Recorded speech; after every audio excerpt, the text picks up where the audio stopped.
I have got to lose some weight. I see a few people going, wait, what? You can't see it? You don't see it? I think like others, I sometimes carry it well.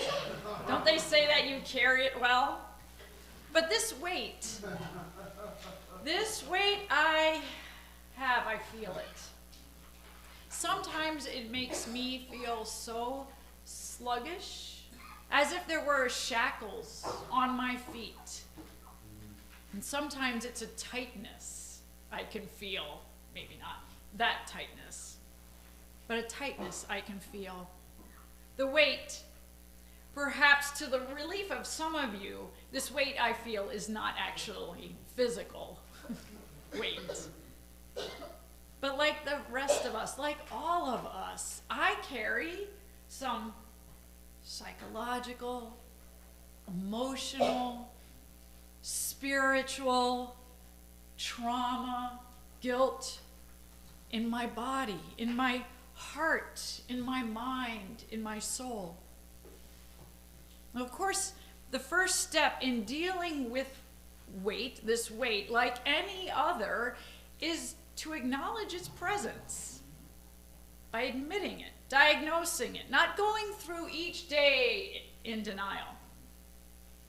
The church, faith, religion, spirituality, well, one of the gifts that we've been doing for thousands of years is being kind of like a mirror. And not just a little pocket compact mirror, that you can just focus on, but those full body things in the dressing rooms, the 3-panel things where you get that almost 360 look. The church kind of is like that. It allows us to see ourselves. That's what spirituality is. It's allowing us, helping us to really see ourselves. The naked, so to speak, truth of ourselves. We do get to see the good and the not so good. And to be honest, the bad of ourselves that we all have. Now, of course, I could push this metaphor, whatever, to its limits and talk about how we see the wrinkles and the blemishes, those things in our life, our responses, our reactions, our histories, our past, the things that might be nice if they were all smooth, but in reality are a bit lumpy and bumpy, stretch markery and scarry. For Luther, that was definitely the case. He felt the burden, the weight of sin, the feeling of guilt for all the little sins that he did, and also just the natural state that he just couldn't be perfect. He just knew that nowhere in his being can we all the time, 100% of the time, get it right. We don't. And so for Luther, for a long time, as Bob reminded us or told us, Luther was weighed down with that. And what happened was, in his study, he felt that weight lifted by hearing and reading and discovering, he didn't discover it, but for him it was a discovery, grace, God's love and forgiveness that we don't earn.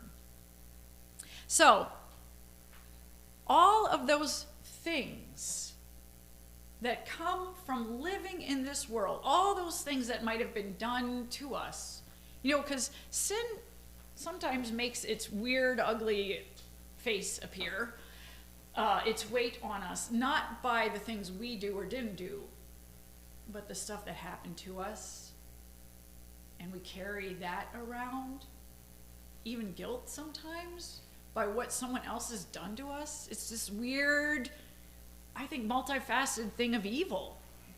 That even, like if you get abused, sometimes you feel guilty about the abuse that happened to you. How evil is that? That's awful.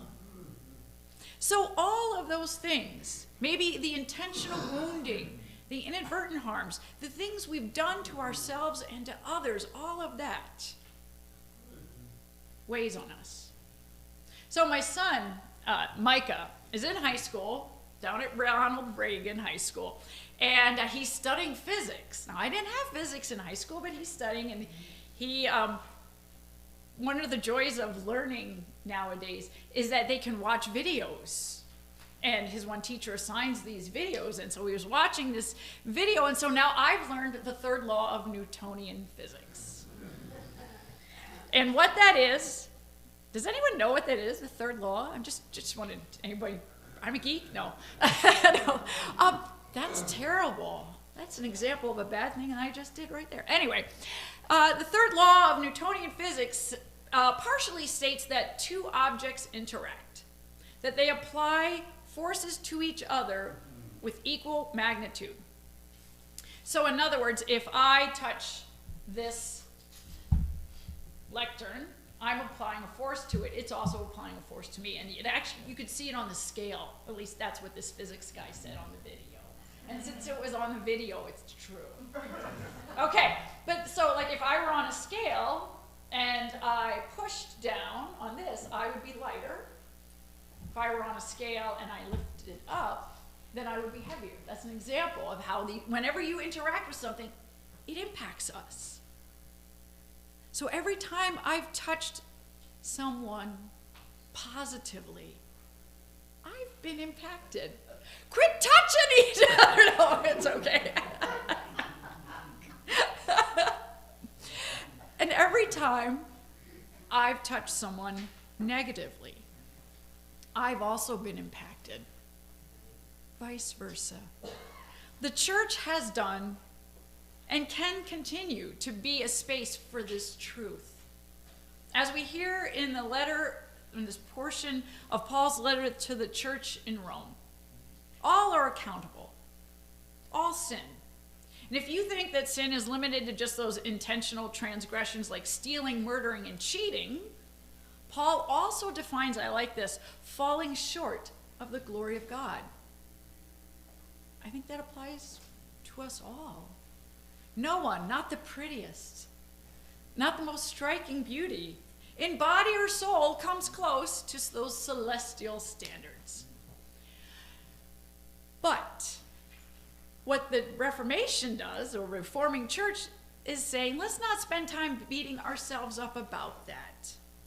Really.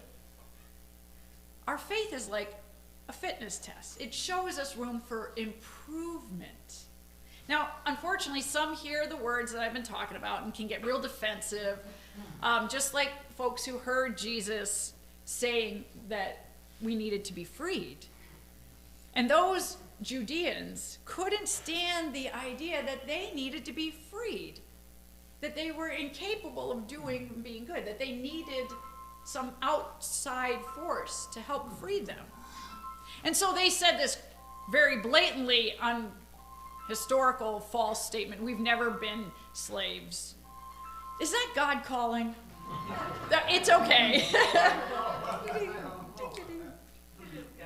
It is okay. Put him on hold. No, terrible. I didn't realize my ringer wasn't off. Luckily, I didn't get a call. During service, I was like turning that. You're doing okay. You're doing it too. It's okay. Everybody, if you need to get your phones out now, because Lord knows we don't need God calling us at this point. No, we all do. We all do. Yes. Yeah. So getting back, so those Judeans, those religious leaders, said this blatantly false thing. I don't know. They can't be the first ones nor the last to say blatantly false statements, but how they weren't ever slaves. I guess the whole time in Egypt, they'd forgotten that. That must be that history they're not supposed to teach anymore. Anyway, moving on. I do think that we as a church definitely need to be wary of body shaming, whether it's our physical bodies or the body we have as people, shaming others for their addictions, shaming ourselves for our illness, our mental illness, spiritually shaming, looking down on one another if we don't share the same type of spirituality or emotional maturity or I don't know, whatever. Life is hard. It is hard enough as it is. We don't need to add shame to it. There's no shame in admitting we have a weight problem, that we are all weighed down by something. But today isn't, as I said, it isn't about beating ourselves up, laying ourselves low, because it is only when we quit trying to defend ourselves, to give up trying to protect ourselves, that's when we actually start this freedom journey. And that's what freedom is. It's a journey, much like the Judeans, their ancestors, the ones who were debating Jesus, that their ancestors took from slavery on their way out of Egypt, an actual physical journey, but also a spiritual, developmental one in the wilderness for over 40 years. A journey that didn't stop even when they hit the promised land, as we heard in that prophet Jeremiah. God offers us freedom, and it isn't a once and done. It might be a once and done this moment, and then once and done the next moment, and a once and done again the next moment. That's what Reforming Sunday is all about. It's what every Sunday is indeed about. It's about God lifting the weight from us, whatever that is. Whatever that is in our lives, in your lives. God helping us, lifting it so we can feel relief. Because feeling that we are loved by God and by God's people, just as we are no longer burdened to win some spiritual or even faith beauty contest. God's love for us isn't dependent upon us at all, even when our faith, we feel it's being tested, our faith is maybe feeling like it's tired and gone. Guess what? God still loves us. It's not even up to my own level of faith, whatever standard that could be. That's what grace and mercy is all about. True love sees our naked truths, doesn't turn away, but opens corporal, ethereal arms to embrace us. We don't have to prove ourselves worthy. We don't get to compare our measurements.